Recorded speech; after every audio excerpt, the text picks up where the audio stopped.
Resources में काम करते हैं और काफ़ी पुराना वेंचर है। पिछले 6-7 साल से इन्होंने इलेक्ट्रिक 3 व्हीलर्स में स्टार्ट किया था और अब 2-3 साल से ये 2 व्हीलर्स में आ चुकी है।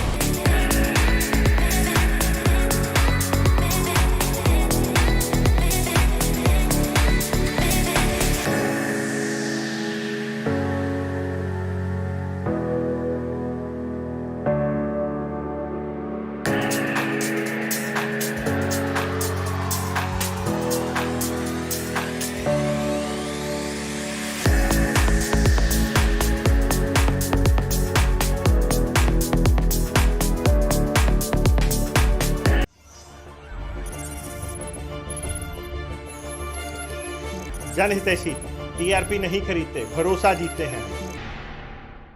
ਸਤਿ ਸ਼੍ਰੀ ਅਕਾਲ ਜੀ, ਮੈਂ ਸੰਦੀਪ ਸ਼ਰਮਾ ਇੱਕ ਵਾਰੀ ਫਿਰ ਤੁਹਾਡੇ ਨਾਲ ਰੂਬਰੂ ਹੋ ਰਿਹਾ ਤੇ ਅੱਜ ਦਾ ਜਿਹੜਾ ਸਾਡਾ ਮੁੱਦਾ ਹੈ ਉਹ ਹੈ ਟੌਪਿਕ ਹੈ ਜਿਹੜਾ ਹੈਗਾ ਉਹ ਹੈ ਪਰਿਆਵਰਨ। ਜੀ ਹਾਂ, ਪਰਿਆਵਰਨ ਨੂੰ ਲੈ ਕੇ ਆਏ ਦਿਨ ਗੱਲਾਂ ਹੋ ਰਹੀਆਂ, ਚਾਹੇ ਫਿਰ ਉਹ ਨੋਇਸ ਪੋਲੂਸ਼ਨ ਹੋਵੇ ਜਾਂ 에ਅਰ ਪੋਲੂਸ਼ਨ ਹੋਵੇ, ਉਹਨੂੰ ਲੈ ਕੇ ਸੰਜੀਦਗੀ ਨਜ਼ਰ ਆ ਰਹੀ ਹੈ। ਸੋ ਸੰਜੀਦਗੀ ਦੇ ਨਾਲ ਗਲੋਬਲ ਲੈਵਲ ਤੇ, ਇੰਡੀਆ ਨਹੀਂ ਗਲੋਬਲ ਲੈਵਲ ਤੇ ਜਿਹੜਾ ਹੈਗਾ ਇਲੈਕਟ੍ਰਿਕ ਵਹੀਕਲ ਨੂੰ ਬੜੀ ਪ੍ਰੈਫਰੈਂਸ ਮਿਲ ਰਹੀ ਹੈ, ਪ੍ਰਾਥਮਿਕਤਾ ਮਿਲ ਰਹੀ ਹੈ। ਸੋ ਇਸ ਮਾਮਲੇ 'ਚ ਲੁਧਿਆਣਾ ਸ਼ਹਿਰ ਜਿਹੜਾ ਕਿ ਇੰਡਸਟਰੀਅਲ ਸਿਟੀ ਹੈ, ਇਹਦੇ ਵਿੱਚ ਵੀ ਇਲੈਕਟ੍ਰਿਕ ਕੰਪਨੀਆਂ, ਵੱਖ-ਵੱਖ ਕੰਪਨੀਆਂ ਵੱਲੋਂ ਇਲੈਕਟ੍ਰਿਕ ਜਿਹੜੇ ਪ੍ਰੋਡਕਟ ਹੈ, ਆਪਣੇ 2 ਵੀਲਰ ਹੈ, 3 ਵੀਲਰ ਹੈ, ਕਾਰਾਂ ਹੈ, ਉਹਦੇ ਸ਼ੋਰੂਮ ਖੁੱਲ੍ਹਣੇ ਸ਼ੁਰੂ ਹੋ ਚੁੱਕੇ ਹੈ। ਸੋ ਅੱਜ ਇਸ ਮਾਮਲੇ 'ਚ ਅਸੀਂ ਅੱਜ ਪਹੁੰਚੇ ਹਾਂ ਲਾਲ ਮੋਟਰ ਡੈਲਟਿਕ ਕੰਪਨੀ ਵੱਲੋਂ ਜਿਹੜਾ ਇੱਕ ਖੋਲ੍ਹਿਆ ਗਿਆ ਲਾਲ ਮੋਟਰ ਦੀ ਡੀਲਰਸ਼ਿਪ ਹੈਗੀ ਹੈ, ਦੱਸਿਆ ਜਾ ਰਿਹਾ। ਸੋ ਇਹਦੇ ਵਿੱਚ ਇਲੈਕਟ੍ਰਿਕ 2 ਵੀਲਰ ਦੇ ਜਿਹੜੇ ਇਹ ਸ਼ੋਰੂਮ ਹੈਗਾ। ਸੋ ਆਓ ਦੇਖਦੇ ਹਾਂ ਕਿ ਇਹਦੇ ਵਿੱਚ ਕਿਹੜੇ ਮਾਡਲ ਹੈ। ਹੁਣ ਅਸੀਂ ਦਿਖਾ ਸਕਦੇ ਹਾਂ, ਜਿੱਦਾਂ ਕਿ ਤੁਸੀਂ ਸ਼ੋਰੂਮ ਦੇ ਬਾਹਰ ਹੀ ਦੇਖ ਰਹੇ ਹੋ ਕਿ ਬਹੁਤ ਸਾਰੇ ਮਾਡਲਸ ਖੜੇ ਕੀਤੇ ਗਏ ਹੈ। ਸੋ ਦਿਨਾਂ ਨੂੰ ਦੇਖ ਕੇ ਇਹ ਵੀ ਨਹੀਂ ਪਤਾ ਲੱਗਦਾ ਇਹ ਇਲੈਕਟ੍ਰਿਕ ਹੈ ਜਾਂ ਨਾਰਮਲ ਹੈ। ਇਹਨਾਂ ਦੇ ਲੁੱਕ ਵੀ ਜਿਹੜੀ ਹੈਗੀ ਹੈ। ਜੀ ਹਾਂ, ਅਸੀਂ ਪਹੁੰਚੇ ਹਾਂ ਲਾਲ ਮੋਟਰ ਦੇ ਅੰਦਰ, ਤੁਹਾਨੂੰ ਦਿਖਾ ਰਹੇ ਹਾਂ ਕਿ ਜਿੰਨੇ ਸਕੂਟਰ ਵਗੈਰਾ ਖੜੇ ਹੈ, ਇਹਨਾਂ ਨੂੰ ਦੇਖ ਕੇ ਕੋਈ ਵੀ ਅੰਦਾਜ਼ਾ ਨਹੀਂ ਲਗਾਇਆ ਜਾ ਸਕਦਾ ਕਿ ਇਹ ਸਕੂਟਰ ਜਿਹੜੇ ਹੈਗੇ ਆ ਇਲੈਕਟ੍ਰਿਕ ਹੈ ਜਾਂ ਆਇਲ ਵਾਲੇ ਹੈਗੇ ਆ, ਕਿੱਦਾਂ ਦੇ ਹੈਗੇ। ਸੋ ਇਹ ਸਾਰੇ ਮਾਮਲੇ ਦੇ ਵਿੱਚ ਅਸੀਂ ਅੱਜ ਗੱਲਬਾਤ ਕਰਦੇ ਹਾਂ ਇੱਥੇ ਜਿਹੜੇ शोरूम ਦੇ ਜਿਹੜੇ हेड ਹੈਗੇ ਆ, मालक ਹੈਗੇ ਆ। नमस्कार सर। नमस्कार सर। सर आपका नाम? मेरा नाम लकी खोसला है सर। खोसला जी, ये आज जो आपने ये आपका शोरूम शुरू हुआ है डेल्टिक, ये इसके बारे में थोड़ा सा बताएंगे। एक्चुअली ऐसा है सर कि डेल्टिक कंपनी है जी, ये पश्चिम बंगाल की कंपनी है और ये मेनली एनर्जी रिसोर्सेज में काम करते हैं और काफ़ी पुराना वेंचर है। पिछले 6-7 साल से इन्होंने इलेक्ट्रिक 3 व्हीलर्स में स्टार्ट किया था और अब 2-3 साल से ये 2 व्हीलर्स में आ चुकी है और 2 व्हीलर्स में हमारा बड़ा अच्छे रिजल्ट्स हैं और R&D टीम बड़ा अच्छा काम कर रही है और इसमें हमने काफ़ी इसमें अपने 2 व्हीलर्स में काफ़ी इम्प्रूवमेंट की है। तो इसमें 3 मॉडल्स हैं। अच्छा जी। हमारे पास जो सबसे पहला मॉडल है वो है कोस्टा। अच्छा, इसको कोस्टा कहते हैं। अच्छा, ये अराउंड 56,000 कॉस्ट करेगा, इंक्लूडिंग इंश्योरेंस। और इस 56,000 के मॉडल में हम ये अराउंड 50 से 60 किलोमीटर तक को कवर करेगी जी। और उसके बाद फिर आ जाता है ये रीगल मॉडल है। अच्छा जी, जो रेड कलर में है। अच्छा जी। रीगल मॉडल जो है ये सर हमारा अराउंड लगभग 70,000 के करीब कॉस्ट करता है। अच्छा जी। और ये भी 60 से 70 किलोमीटर तक की एवरेज निकालेगा जी। आफ्टर दैट फिर डेल्टिक का ड्रिक्स मॉडल आ जाता है। अच्छा जी। ये ड्रिक्स मॉडल है। ड्रिक्स मॉडल ये इसमें ऑप्शन है कि ये 70 से 80 किलोमीटर तक निकालेगी और 63 प्लस इसमें अराउंड इसकी कीमत है जी। और ये तीनों मॉडल बड़े अच्छे चल रहे हैं हमारे यहाँ पे। ਖੋਸਲਾ ਸਾਹਿਬ, ਜਿੱਦਾਂ ਕਿ ਦੇਖਿਆ ਗਿਆ, ਤੁਸੀਂ ਵੀ ਦੱਸਿਆ ਹੈ ਕਿ ਇਹਦੇ ਵਿੱਚ ਮਾਡਲਾਂ ਦੇ ਵਿੱਚ ਬੜਾ ਚੇਂਜ ਲਿਆਇਆ ਗਿਆ ਔਰ ਅੱਜ ਦੇ ਜਿਹੜੇ ਮਾਡਲ ਹੈ ਉਹ ਓਨੇ ਹੀ ਵਧੀਆ ਨਜ਼ਰ ਆ ਰਿਹਾ ਹੈ, ਇੱਕਦਮ ਅਟਰੈਕਟਿਵ ਲੁੱਕ ਨਜ਼ਰ ਆ ਰਿਹਾ, ਜਿਵੇਂ ਇਹ ਬਿਲਕੁਲ ਅੱਜ ਦੇ ਜਿਹੜੇ ਵਧੀਆ ਫੈਂਸੀ ਔਰ ਅਟਰੈਕਟਿਵ ਜਿਹੜੇ ਸਕੂਟਰ ਹੈਗੇ ਬਿਲਕੁਲ ਉਹਨਾਂ ਨੂੰ ਕੀ ਕਹਿ ਰਿਹਾ ਹੈ, ਉਹਨੂੰ ਕੰਪੀਟੀਸ਼ਨ ਦੇ ਰਿਹਾ, ਕੰਪੀਟ ਕਰ ਰਿਹਾ ਹੈ। ਸੋ ਇਹਦੇ ਬਾਰੇ ਥੋੜ੍ਹਾ ਜਿਹਾ ਦੱਸੋ ਕਿ ਇਹ ਮਤਲਬ ਕਿੱਦਾਂ ਲੋਕਾਂ ਲਈ ਕਿੱਦਾਂ ਦੀਆਂ ਚੀਜ਼ਾਂ ਹੈਗੀਆਂ ਇਹ। ਸਰ ਇਹ ਜਿਹੜੇ ਮਾਡਲਸ ਹੈਗੇ ਨੇ, ਇਹ ਸਾਰੇ ਮਾਡਲਸ ਹਾਲਾਂਕਿ ਦੇਖਣ ਨੂੰ ਚਲਾਉਣ ਵਿੱਚ ਬਿਲਕੁਲ ਆਪਣੇ ਪੈਟਰੋਲ ਮਾਡਲਸ ਜਿਹੜੇ ਸਾਡੇ ਪੈਟਰੋਲ ਗੱਡੀਆਂ ਚੱਲ ਰਹੀਆਂ ਜਾਂ ਦੂਸਰੇ CNG ਬਾਈਕਸ ਹੁੰਦੇ ਨੇ ਜਾਂ ਕਿਸੇ ਵੀ ਇੱਦਾਂ ਦੇ, ਉਹਨਾਂ ਦੇ ਨੂੰ ਪ੍ਰੋਪਰਲੀ ਬੀਟ ਕਰਦੀਆਂ। ਠੀਕ ਹੈ। ਬਟ ਇਹਨਾਂ ਦਾ ਖਰਚਾ ਜਿਹੜਾ ਹੈਗਾ, ਖਰਚਾ ਬਹੁਤ ਘੱਟ ਆ ਜਾਂਦਾ ਜੀ। ਖਰਚਾ ਇਸ ਤਰੀਕੇ ਨਾਲ ਘੱਟ ਹੈ ਕਿ ਇਹਨਾਂ ਦੀ ਪਹਿਲੇ ਤਾਂ ਸਭ ਤੋਂ ਪਹਿਲਾਂ ਇਹਨਾਂ ਦੀ ਜਿਹੜੀ ਹੈਗੀ ਆ ਕੀਮਤ, ਅਸੀਂ ਕੀਮਤ ਨੂੰ ਦੇਖੀਏ ਤਾਂ ਕੀਮਤ ਬਾਕੀਆਂ ਦੇ ਨਾਲੋਂ ਤਕਰੀਬਨ ਕਿਸ ਪ੍ਰਾਈਸ ਰੇਂਜ ਤੋਂ ਸ਼ੁਰੂ ਹੋ ਇਹ ਜਾਂਦਾ ਸਰ ਇਹ ਸਟਾਰਟ ਹੋ ਜਾਂਦਾ ਅਰਾਊਂਡ 56000 ਤੋਂ 56 ਤੋਂ 55000 ਤੋਂ ਸ਼ੁਰੂ ਹੋ ਕੇ ਕਿੱਥੇ ਤੱਕ ਇਹ 90 ਤੱਕ ਜਾਂਦਾ ਜੀ 90 ਤੱਕ ਜਾਂਦਾ ਹਾਂਜੀ। ਤੇ ਇਹਨਾਂ ਦੀ ਸਪੀਡ ਵਗੈਰਾ ਕਿੰਨੀ ਕੁ ਰਹਿੰਦੀ ਹੈ? ਸਪੀਡ ਸਰ ਇਹਦੇ ਵਿੱਚ 90 ਵਾਲਾ ਜਿਹੜਾ ਸਾਡਾ ਮਾਡਲ ਹੋਏਗਾ ਜੀ। ਸਪੀਡ ਜਿਹੜੀ ਹੈ ਉਹ 45 ਦੀ ਹੋਏਗੀ ਅੱਛਾ ਔਰ ਰੇਂਜ ਉਹਦੀ ਚਲੀ ਜਾਂਦੀ ਹੈ 100 ਕਿਲੋਮੀਟਰ ਤੱਕ ਵੀ ਕੱਢ ਜਾਂਦਾ ਅੱਛਾ ਜੀ 100 ਕਿਲੋਮੀਟਰ ਦੀ ਦੂਰੀ ਤੈਅ ਕਰ ਦੂਰੀ ਲੈਂਦਾ ਤੈਅ ਕਰ ਸੋ ਇਹਦੇ ਵਿੱਚ ਕਿਹੜੀ ਬੈਟਰੀ ਹੈ, ਲੀਥੀਅਮ ਹੈ ਜਾਂ ਲੈਡ ਬੈਟਰੀ ਸਰ ਇਹਦੇ ਵਿੱਚ ਦੋਨੋਂ ਬੈਟਰੀਜ਼ ਦਾ ਆਪਸ਼ਨ ਹੈ ਓਕੇ ਉਹ ਕਸਟਮਰ ਤੇ ਡਿਪੈਂਡ ਕਰਦਾ ਜੀ। ਕਸਟਮਰ ਜਿਹੜੀ ਵੀ ਬੈਟਰੀ ਨੂੰ ਕਰੇ ਰਿਕਮੈਂਡ ਕਰੇ ਅਸੀਂ ਉਹਨੂੰ ਵੀ ਉਹੀ ਚੀਜ਼ ਨੂੰ ਕਰਦੇ ਸੋ ਇੱਕ ਵਾਰੀ ਇਹਦੀ ਲੁੱਕ ਬਿਲਕੁਲ ਫੈਂਸੀ ਬਣਾਈ ਗਈ ਹੈ। ਇੱਕ ਵਾਰੀ ਦਿਖਾਉਣਾ ਚਾਹਾਂਗੇ ਕਿ ਇੱਕ ਨਾਰਮਲ ਜਿਹੜਾ ਫੈਂਸੀ ਸਕੂਟਰ ਅੱਜ ਦੇ ਟਾਈਮ 'ਚ 2 ਵੀਲਰ ਆਂਦਾ ਹੈ ਉਹਦੀ ਨਾਲੋਂ ਵੀ ਜ਼ਿਆਦਾ ਅਸੀਂ ਕਹਿ ਸਕਦੇ ਹਾਂ ਕਿ ਇਹਨੂੰ ਅਟਰੈਕਟਿਵ ਬਣਾਇਆ ਗਿਆ ਹੈ। ਇਹਦੇ ਲਾਈਟਨਿੰਗ ਤੇ ਔਰ ਮੀਟਰ ਤੇ ਹਰ ਚੀਜ਼ ਤੇ ਬੜਾ ਫੋਕਸ ਦਿੱਤਾ ਗਿਆ ਹੈ। ਸੋ ਇੱਕ ਵਾਰੀ ਇਹ ਵੀ ਪੁੱਛਾਂਗੇ ਮਤਲਬ ਅਟਰੈਕਸ਼ਨ ਇੰਨੀ ਕੁ ਹੈ ਕਿ ਤੁਸੀਂ ਦੇਖ ਕੇ ਇਹਨੂੰ ਲਿੱਤੇ ਬਿਨਾਂ ਰਹਿ ਨਹੀਂ ਸਕਦੇ ਜਿੱਦਾਂ ਦਾ ਹਾਲਾਤ ਹੈ। ਬਿਲਕੁਲ ਇੰਡੀਕੇਟਰਸ ਐ ਬਣਾਏ ਗਏ ਕਿ ਇੱਕ ਨਾਰਮਲ ਸਕੂਟਰ ਹੈ। ਔਰ ਜੇ ਗੱਲਬਾਤ ਕਰੀਏ ਇਹਨੂੰ ਸਟਾਰਟ ਕਰੀਏ ਸਰ ਇੱਕ ਵਾਰੀ ਸਟਾਰਟ ਕਰਕੇ ਦੇਖਣਾ ਚਾਹਾਂਗੇ ਕਿ ਕਿੱਦਾਂ ਦਾ ਮਾਹੌਲ ਹੈ, ਮਤਲਬ ਆਵਾਜ਼ ਜਿਹੜਾ ਵੌਇਸ ਹੈਗੀ ਹੈ ਉਹਦਾ ਤਾਂ ਕਿੱਦਾਂ ਦਾ, ਸੋ ਦੈਟ ਕਿ ਲੋਕਾਂ ਨੂੰ ਪਤਾ ਲੱਗ ਸਕੇ। ਔਰ ਜਿਹੜਾ ਬਟਨ ਸਟਾਰਟ ਹੈ ਜਿੱਦਾਂ ਕਿ ਬਾਕੀ ਸਕੂਟਰ ਵੀ ਹੁੰਦੇ ਹੈ, ਸੋ ਇਸ ਟਾਈਮ ਇਹ ਸਟਾਰਟ ਹੋ ਚੁੱਕਾ ਹੈ। ਇਮੋਸ਼ਨ ਵਿੱਚ ਹੈ ਸਰ ਸਟਾਰਟ ਹੋ ਚੁੱਕਾ ਹੈ ਪਰ ਬਿਲਕੁਲ ਵੌਇਸ ਨਹੀਂ ਆ ਰਹੀ। ਅਸੀਂ ਤੁਹਾਨੂੰ ਦਿਖਾ ਰਹੇ ਹਾਂ ਇਹ Sir, 30 ਦੀ ਸਪੀਡ ਕੀ ਕਹਿ ਰਹੇ ਹੋ? ਇਹ 30 ਦੀ ਸਪੀਡ ਤੇ ਇਸ ਟਾਈਮ ਚੱਲ ਰਿਹਾ ਸਰ ਅੱਛਾ ਕੋਈ without any pollution without any noise pollution ਬਿਲਕੁਲ ਇਹ ਠੀਕ। 30 ਦੀ ਸਪੀਡ ਤੇ ਚੱਲ ਰਿਹਾ ਇਹਦੇ ਨਾਲ ਇੱਕ ਸਾਡਾ ਕੰਪਨੀ ਦਾ ਜੋ ਮੇਨ ਮੋਟੋ ਹੈ eco friendly pocket friendly and ਉਸ ਤੋਂ ਸਭ ਤੋਂ ਵੱਧ ਇਹਦੀ ਜਿਹੜੀ ਮੇਨਟੇਨੈਂਸ ਹੈ ਬੜੀ ਲੋ ਮੇਨਟੇਨੈਂਸ ਦੇ ਉੱਤੇ ਇਹ ਗੱਡੀਆਂ ਕੰਮ ਕਰਦੀਆਂ ਸਰ ਨੇ ਜਿਵੇਂ ਇੱਕ ਵਾਰੀ ਚਾਰਜ ਕਰਨ ਤੋਂ ਬਾਅਦ ਜਿਵੇਂ ਤੁਸੀਂ ਦੱਸਿਆ ਕਿ 30 ਕਿਲੋਮੀਟਰ ਮਤਲਬ 100 ਕਿਲੋਮੀਟਰ ਤੱਕ ਜੇ ਜਾ ਸਕਦਾ ਹੈ ਤੇ ਦੁਬਾਰਾ ਚਾਰਜ ਕਰਨ ਲਈ ਕਿੰਨਾ ਟਾਈਮ ਲੱਗਦਾ ਹੈ?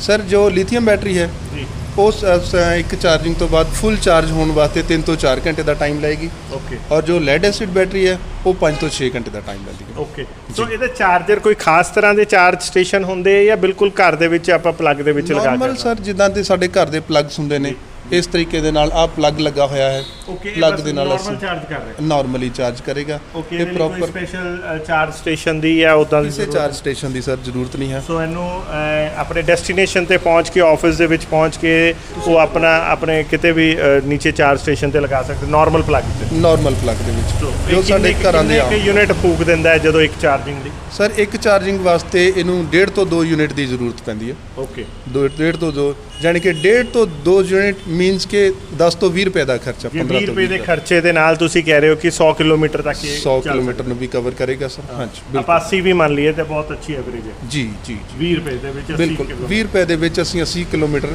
ਕਵਰ ਕਰ ਜਾਂਦੇ ਸਰ ਓਕੇ ਇਸ ਸੋ ਇਹਦੇ ਵਿੱਚ ਕੋਈ ਇਦਾਂ ਦੀ ਪ੍ਰੋਵੀਜ਼ਨ ਵੀ ਹੈਗੀ ਹੈ ਸਰ ਜਿੱਦਾਂ ਲੇਟੈਸਟ ਮਾਡਲਸ ਇਹ ਆ ਰਹੇ ਹੈ ਕਿ ਇਹ ਪਹਿਲਾਂ ਤਾਂ ਇਹ ਦੱਸੋ ਇਸ ਟਾਈਮ ਇਹ ਸਟਾਰਟ ਹੈ ਕਿ ਬੰਦ ਹੈ?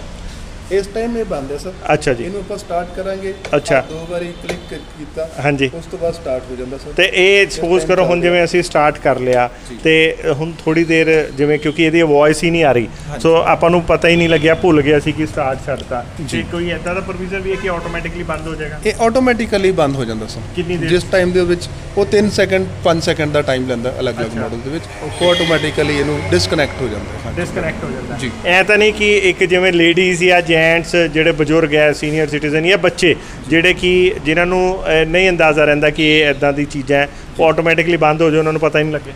ਨਹੀਂ ਸਰ ਇਦਾਂ ਦਾ ਕੋਈ ਨਹੀਂ ਹੈ ਇਸ ਤੋਂ ਬਾਅਦ ਜਦੋਂ ਅਸੀਂ ਸਟਾਰਟ ਕਰਾਂਗੇ ਤਾਂ 2 ਵਾਰ ਅਸੀਂ ਇਸ ਲੀਵਰ ਨੂੰ 2 ਵਾਰ ਪੁੱਲ ਕਰਾਂਗੇ ਖਿੱਚਣ ਦੇ ਨਾਲ ਉਸ ਤੋਂ ਬਾਅਦ ਸਟਾਰਟ ਹੋ ਜਾਏਗਾ ਸਰ ਸਟਾਰਟ ਹੋ ਜਾਏ ਜੀ ਇਹਦੇ ਵਿੱਚ ਜੋ ਮੇਨ ਫੀਚਰਸ ਹੈ ਸਰ ਕਿ ਜਿਹੜਾ ਲੇਡੀਜ਼ ਔਰ ਬੱਚਿਆਂ ਵਾਸਤੇ ਇੱਕ ਦਿੱਕਤ ਆ ਜਾਂਦੀ ਜਦੋਂ ਅਸੀਂ ਕਿਤੇ ਉਤਰਦੇ ਹਾਂ ਜਾਂ ਸਾਨੂੰ ਪਿੱਛੇ ਧਕੇਲਣਾ ਪੈਂਦਾ ਤੇ ਸਾਨੂੰ ਉਤਰ ਕੇ ਧਕੇਲਣਾ ਪੈਂਦਾ ਬਟ ਇਹਦੇ ਵਿੱਚ ਰਿਵਰਸ ਦਾ ਬਟਨ ਹੁੰਦਾ ਅੱਛਾ ਜੀ ਉਹਦੇ ਵਿੱਚ ਇੱਕ ਰਿਵਰਸ ਦਾ ਬਟਨ ਹੈ ਉਹਨੂੰ ਪੁਸ਼ ਕਰਾਂਗੇ ਅਸੀਂ ਥੋੜੀ ਜਿਹੀ ਰੇਸ ਦਵਾਂਗੇ ਤਾਂ ਆਪਣੇ ਆਪ ਆਟੋਮੈਟਿਕਲੀ ਗੱਡੀ ਪਿੱਛੇ ਨੂੰ ਵੀ ਆ ਸਕਦੀ ਹੈ ਓਕੇ ਸੈਕਿੰਡ ਥਿੰਗ ਹੈ ਕਿ ਇਹਦੇ ਵਿੱਚ ਐਮਰਜੈਂਸੀ ਦਾ ਬਟਨ ਹੈ ਕਿਸੇ ਵਜ੍ਹਾ ਦੇ ਨਾਲ ਬਾਈਕ ਕਿਤੇ ਰੁਕ ਜਾਂਦਾ ਤੇ ਉਸ ਨੂੰ ਅਸੀਂ ਐਮਰਜੈਂਸੀ ਬਟਨ ਨੂੰ ਦਬਾ ਕੇ ਅਸੀਂ ਆਪਣੇ ਡੈਸਟੀਨੇਸ਼ਨ ਤੇ ਪਹੁੰਚ ਸਕਦੇ ਹਾਂ ਅੱਛਾ ਜੀ ਜੀ ਦਿਖਾਓ ਡੈਸਟੀਨੇਸ਼ਨ ਤੇ ਅੱਛਾ ਮਤਲਬ ਇੱਕ ਕਹਿ ਲਓ ਕਿ ਉਹ ਇੱਕ ਸਾਨੂੰ ਟੈਂਪਰੇਰੀ ਐਮਰਜੈਂਸੀ ਬਟਨ ਦਬਾ ਕੇ ਤੁਸੀਂ ਕਹਿ ਰਹੇ ਹੋ ਕੁਝ ਸਿਲੈਕਟਡ ਦੂਰੀ ਤੱਕ ਨੂੰ ਕਵਰ ਕੀਤਾ ਜਾ ਸਕਦਾ। ਕਵਰ ਕੀਤਾ ਜਾ ਸਕਦਾ। ਉਹ ਕਿੰਨੀ ਕੁ ਦੂਰੀ ਹੈ? ਉਹ 10 ਤੋਂ 15 ਕਿਲੋਮੀਟਰ ਤੱਕ ਦੀ ਰੇਂਜ ਹੁੰਦੀ ਓਕੇ, ਜੇ ਇਹਦੇ ਵਿੱਚ ਕੁਝ ਨੁਕਸ ਵੀ ਪੈ ਗਿਆ ਤਾਂ ਸਿਲੈਕਟਡ 10 ਤੋਂ 15 ਕਿਲੋਮੀਟਰ ਦੀ ਡੈਸਟੀਨੇਸ਼ਨ ਨੂੰ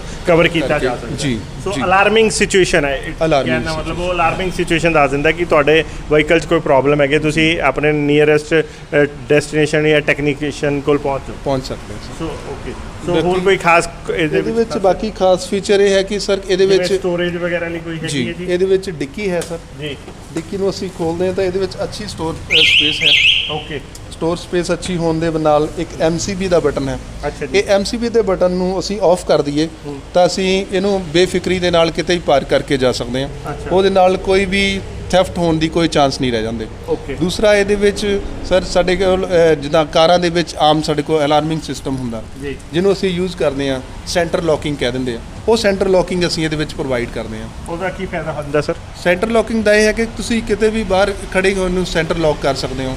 ਕੋਈ ਵੀ ਇਹਨੂੰ ਸਟਾਰਟ ਨਹੀਂ ਕਰ ਸਕਦਾ, ਕੋਈ ਇਹਦੇ ਨਾਲ ਕੋਈ ਕਿਸੇ ਤਰੀਕੇ ਦੀ ਕੋਈ ਮਤਲਬ ਮੈਂ ਆਪਣੇ ਘਰ ਦੇ ਅੰਦਰ ਬੈਠਾ ਇਹਨੂੰ ਸੈਂਟਰ ਲੌਕ ਕਰ ਸਕਦਾ। ਉਹ ਕਰਕੇ ਜਾਣਾ ਪਊਗਾ ਬਾਹਰੋਂ ਆ ਕੇ, ਜਾਂ ਅੰਦਰ ਬੈਠੇ ਬੈਠੇ? ਇਹਦੀ ਰੇਂਜ ਕਾਫੀ ਹੁੰਦੀ ਹੈ, ਉਹਦੇ ਵਿੱਚ ਤੁਸੀਂ ਅੰਦਰ ਬੈਠੇ ਵੀ ਇਹਨੂੰ ਕਰ ਸਕਦੇ ਹੋ। ਸੋ ਜਿਵੇਂ ਕਾਰਾਂ ਦੇ ਰਿਮੋਟ ਹੁੰਦੇ ਆ ਖੋਲਣ ਵਾਲੇ, ਉਦਾਂ ਦਾ ਰਿਮੋਟ ਸੇਮ ਹਾਂਜੀ। ਮਤਲਬ ਕੀ ਰਿਮੋਟ ਹੈਗਾ? ਕੀ ਰਿਮੋਟ ਹੁੰਦਾ? ਓਕੇ, 2 ਚਾਬੀਆਂ ਹੁੰਦੀਆਂ ਇਹਦੇ ਵਿੱਚ ਜੀ। ਔਰ ਉਸ ਤੋਂ ਇਲਾਵਾ 2 ਸੈਂਟਰ ਲੌਕਿੰਗ ਦੇ ਸਾਡੇ ਸਿਸਟਮ ਦਿੱਤੇ ਜਾਂਦੇ ਆ। ਅੱਛਾ ਜੀ, ਮਤਲਬ ਹੁਣ ਤੁਸੀਂ ਕਹਿੰਦੇ ਹੋ ਕਾਰਾਂ ਹੀ ਨਹੀਂ, ਸਕੂਟਰ ਵੀ ਸੈਂਟਰ ਲੌਕਿੰਗ? ਸੈਂਟਰ ਲੌਕਿੰਗ ਹੁੰਦੇ ਵੈਰੀ ਗੁੱਡ ਸਰ।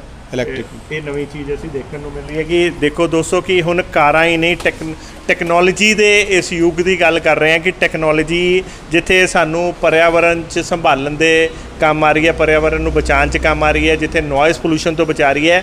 ਅੱਜ ਸਾਨੂੰ ਇਹਨਾਂ ਨੇ ਇੱਕ ਜਾਣਕਾਰੀ ਦਿੱਤੀ ਹੈ ਕਿ ਡੈਲਟਿਕ ਕੰਪਨੀ ਨੇ ਜਿਹੜੇ ਆਪਣੇ ਇਲੈਕਟ੍ਰਿਕ ਵਹੀਕਲ ਕੱਢੇ ਹੈ, ਇਹਦੇ ਵਿੱਚ ਸੈਂਟਰ ਲੌਕਿੰਗ, ਮਤਲਬ ਜੀ ਹਾਂ, ਜਿਹੜੀ ਅਸੀਂ ਇੱਕ ਮੈਨੂੰ ਯਾਦ ਹੈ ਜਦੋਂ ਅਸੀਂ ਕਾਲਜ 'ਚ ਪੜ੍ਹਦੇ ਸੀ ਉਦੋਂ ਕਾਰਾਂ ਦੇ ਵਿੱਚ ਸੈਂਟਰ ਲੌਕਿੰਗ ਆਈ ਸੀ ਤਾਂ ਬੜਾ ਇੱਕ ਸ਼ੌਂਕ ਚੜਿਆ ਸੀ। ਅਸੀਂ ਪਹਿਲੀ ਵਾਰੀ ਟੂ ਕਰਕੇ ਦੇਖਦੇ ਸੀ ਔਰ ਵਜਾਉਂਦੇ ਸੀ। ਮੈਨੂੰ ਬਚਪਨ ਦੀ ਯਾਦ ਆ ਗਈ। ਹੁਣ ਇਹਨਾਂ ਨੇ ਇਹ ਦੱਸਿਆ ਖੋਸਲਾ ਸਾਹਿਬ ਨੇ ਕਿ ਹੁਣ ਤੁਹਾਡੇ ਸਕੂਟਰ ਦੀ ਵੀ ਸੈਂਟਰ ਲੌਕਿੰਗ ਹੋ ਜਾਏਗੀ ਔਰ ਉਹਦੇ ਨਾਲ ਥੈਫਟ ਤੋਂ ਬਚੇਗਾ। ਸੋ ਇੱਕ ਵਾਰੀ ਹੋਰ ਪੁੱਛਣਾ ਚਾਹਾਂਗੇ ਸਰ, ਇਹਨਾਂ ਦੇ ਨੰਬਰ ਦਾ ਜਾਂ ਲਾਇਸੈਂਸ ਦਾ ਕੀ ਇਹਦਾ ਉਹ ਰਹੇਗਾ?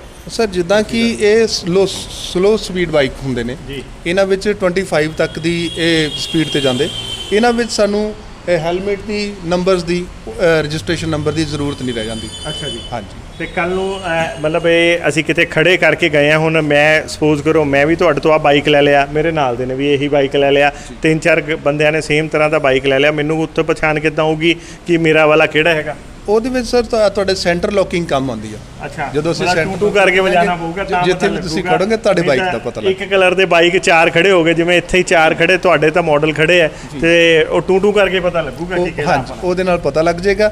ਬਾਕੀ ਇਹਨਾਂ ਦੇ ਅਲੱਗ-ਅਲੱਗ ਚੈਸੀ ਨੰਬਰ ਪਾਰਟਿਕੂਲਰ ਐ ਤਾਂ ਨਹੀਂ ਕਿ ਮੇਰੇ ਵਾਲੀ ਸੈਂਟਰ ਲੌਕਿੰਗ, ਕਿਉਂਕਿ ਹੈ ਤਾਂ ਇਲੈਕਟ੍ਰਿਕ, ਉਹ ਕਿਤੇ ਅਰਥ ਕਰ ਗਈ ਵਾਇਰ ਤੇ ਮੇਰੀ ਵਾਲੇ ਮੈਂ ਦਬਾਵਾਂ ਆਪਣੇ ਦਾ ਸੈਂਟਰ ਲੌਕਿੰਗ ਉਹ ਖੁੱਲ ਬੋਲੇ ਨਾਲ ਦੇ ਤੇ? ਨਹੀਂ ਸਰ, ਇਦਾਂ ਨਹੀਂ ਹੁੰਦਾ। ਇਹਦੇ ਵਿੱਚ ਪਾਰਟਿਕੂਲਰ ਇੱਕ ਬਾਈਕ ਦਾ ਇੱਕ ਹੀ ਸੈਂਟਰ ਲੌਕਿੰਗ ਹੁੰਦਾ, ਉਹਨੂੰ ਇੱਕ ਹੀ ਕੋਡ ਇਸ਼ੂ ਕੀਤਾ ਜਾਂਦਾ, ਉਹੀ ਉਹਨੂੰ ਕਨੈਕਟ ਕਰਦਾ, ਉਹੀ ਉਹਨੂੰ ਆਪਰੇਟ ਕਰਦਾ। ਉਸ ਤੋਂ ਇਲਾਵਾ ਹੋਰ ਕੋਈ ਆਪਰੇਟ ਨਹੀਂ ਕਰੇਗਾ। ਸੋ ਇਹਦਾ ਆਪਰੇਟਿੰਗ ਸਿਸਟਮ ਦੇ ਵਿੱਚ ਸਾਰਾ ਸੌਫਟਵੇਅਰ ਸਿਸਟਮ ਸੌਫਟਵੇਅਰ ਸਿਸਟਮ ਦੇ ਵਿੱਚ। ਹਾਂਜੀ। ਚਲੋ ਕੁਝ ਹੋਰ ਦੱਸਣਾ ਚਾਹੋਗੇ ਸਰ ਗਾਹਕਾਂ ਨੂੰ? ਬਾਕੀ ਮੈਂ ਇਹੀ ਕਹਿਣਾ ਚਾਹੂੰਗਾ ਕਿ ਮੈਂ ਸਾਰੇ ਗਾਹਕਾਂ ਨੂੰ ਇਹੀ ਸੰਦੇਸ਼ ਦੇਣਾ ਚਾਹੂੰਗਾ ਕਿ ਆਉਣ ਵਾਲੇ ਟਾਈਮ ਦੇ ਵਿੱਚ ਜਿੱਦਾਂ ਅਸੀਂ ਦੇਖ ਰਹੇ ਹਾਂ ਪੈਟਰੋਲ ਔਰ ਇੱਕ ਤਾਂ ਅਸੀਂ ਪੋਲੂਸ਼ਨ ਦੁਨੀਆ ਦੇ ਵਿੱਚ ਫੈਲਾ ਰਹੇ ਹਾਂ, ਦੂਸਰਾ ਇਹ ਹੈ ਕਿ ਅਸੀਂ ਮਹਿੰਗਾ ਪੈਟਰੋਲ ਯੂਜ਼ ਕਰ ਰਹੇ ਹਾਂ। ਤਾਂ ਮੇਰੀ ਇਹੀ ਹੈ ਕਿ ਅਸੀਂ ਗੋ ਗ੍ਰੀਨ ਮੂਵਮੈਂਟ ਦਾ ਹਿੱਸਾ ਬਣੀਏ, ਅਸੀਂ ਪਰਿਆਵਰਨ ਨੂੰ ਵੀ ਬਚਾਈਏ, ਆਪਣੀ ਜੇਬ ਨੂੰ ਵੀ ਬਚਾਈਏ ਔਰ ਆਉਣ ਵਾਲੀ ਪੀੜ੍ਹੀ ਵਾਸਤੇ ਵੀ ਹਰਾ ਭਰਾ ਅਸੀਂ ਮਾਹੌਲ ਦੇਣ ਵਾਲੇ ਬਣ ਸਕੀਏ। Thank you. ਤਾਂ ਮੈਂ ਸੋ ਦੋਸਤੋ ਇਹ ਸੀਗੇ ਖੋਸਲਾ ਸਾਹਿਬ। ਡੈਲਟਿਕ ਸ਼ੋਰੂਮ ਦੇ ਵਿੱਚ ਅਸੀਂ ਖੜੇ ਹਾਂ ਲੁਧਿਆਣਾ ਦੇ ਗਿੱਲ ਰੋਡ ਤੇ GNE ਕਾਲਜ ਦੇ ਬਿਲਕੁਲ ਨਾਲ, ਜਿਹੜਾ ਕਹਿ ਲਓ HDFC ਬੈਂਕ ਦੇ ਆਪੋਜ਼ਿਟ ਇਹ ਜਿਹੜਾ ਇੱਕ ਸ਼ੋਰੂਮ ਖੋਲ੍ਹਿਆ ਹੈ।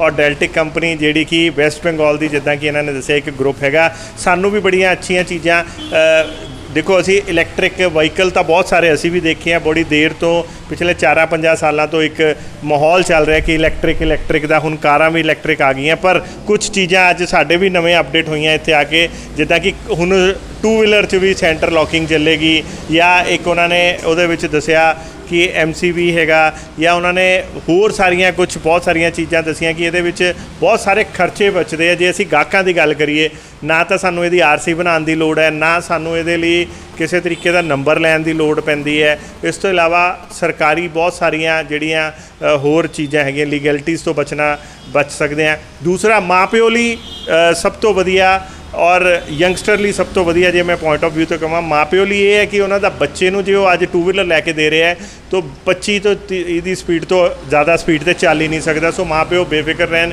ਕਿ ਬੱਚੇ ਇਹਨੂੰ ਲੈ ਕੇ ਬੱਚਿਆਂ ਦਾ ਸ਼ੌਂਕ ਵੀ ਪੂਰਾ ਕਰ ਦਿੱਤਾ, ਉਹਨਾਂ ਦੀ ਮੰਗ ਵੀ ਪੂਰੀ ਕਰ ਦਿੱਤੀ ਔਰ ਜ਼ਿਆਦਾ ਸਪੀਡ ਤੇ ਚਲਾਇਆ ਹੀ ਨਹੀਂ ਜਾ ਸਕਦਾ। ਔਰ ਜਿਹੜਾ ਮੇਨ ਸਭ ਤੋਂ ਅੱਜ ਇਹ ਪੋਕਟ ਫਰੈਂਡਲੀ ਜਿਹੜਾ ਸਦਾ ਬਹਾਰ ਹੈ ਕਿ ਅੱਜ ਪੈਟਰੋਲ ਦੀਆਂ ਕੀਮਤਾਂ ਨਾਲ ਅਸੀਂ ਜੂਝ ਰਹੇ ਹਾਂ। 105 ਰੁਪਏ ਜਾਂ 110 ਰੁਪਏ ਕਿਹਾ ਜਾ ਰਿਹਾ, 150-200 ਰੁਪਏ ਵੀ ਹੋ ਜਾਏਗਾ ਕਿਉਂਕਿ ਇਹ ਗਲੋਬਲ ਉਹਦੇ ਨਾਲ ਕਨੈਕਟ ਕਰ ਦਿੱਤਾ ਗਿਆ ਪ੍ਰਾਈਸਿਸ ਦੇ ਨਾਲ। ਸੋ ਜੇ ਇੱਦਾਂ ਦੀਆਂ ਚੀਜ਼ਾਂ ਰਹਿ ਰਹੀਆਂ ਤਾਂ 20 ਰੁਪਏ ਦੇ ਵਿੱਚ 80 ਕਿਲੋਮੀਟਰ ਤੱਕ ਦਾ ਜਿੱਦਾਂ ਕਿ ਦਾਅਵਾ ਕਰ ਰਿਹਾ ਚੱਲਣ ਦਾ, ਸੋ ਇਸ ਤੋਂ ਵਧੀਆ ਮੈਨੂੰ ਨਹੀਂ ਲੱਗਦਾ ਅੱਜ ਦੇ ਟਾਈਮ 'ਚ ਕੋਈ ਵਹੀਕਲ ਹੋ ਸਕਦਾ ਹੈ ਜਿਹੜਾ ਸਾਨੂੰ ਪੋਲੂਸ਼ਨ ਤੋਂ ਵੀ ਬਚਾਵੇ, ਸਾਡੀ ਪੋਕਟ ਦਾ ਵੀ ਖਿਆਲ ਰੱਖੇ, ਸਾਨੂੰ ਇਹ ਵੀ ਤਸੱਲੀ ਦੇਵੇ ਕਿ ਸਾਡੇ ਬੱਚੇ ਜਾਂ ਸਾਡੇ ਬਜ਼ੁਰਗ ਜਿਹੜੇ ਇਸ ਵਹੀਕਲ 'ਤੇ ਗਏ ਹੈ ਉਹ ਸਲਾਮਤ ਹੈਗੇ, ਜ਼ਿਆਦਾ ਓਵਰ ਸਪੀਡ ਤੇ ਨਹੀਂ ਜਾ ਸਕਦੇ। ਸੋ ਇਹ ਸੀ ਸਾਡੀ ਅੱਜ ਦੀ ਰਿਪੋर्ट। ਦੇਖਦੇ ਰਹੋ, बने रहो जाने तैशी। धन्यवाद। आपको हमारी ये वीडियो पसंद आई तो हमारे चैनल को लाइक, शेयर और सब्सक्राइब करें। ऐसी और अपडेट्स देखने के लिए बेल आइकॉन जरूर दबाएं।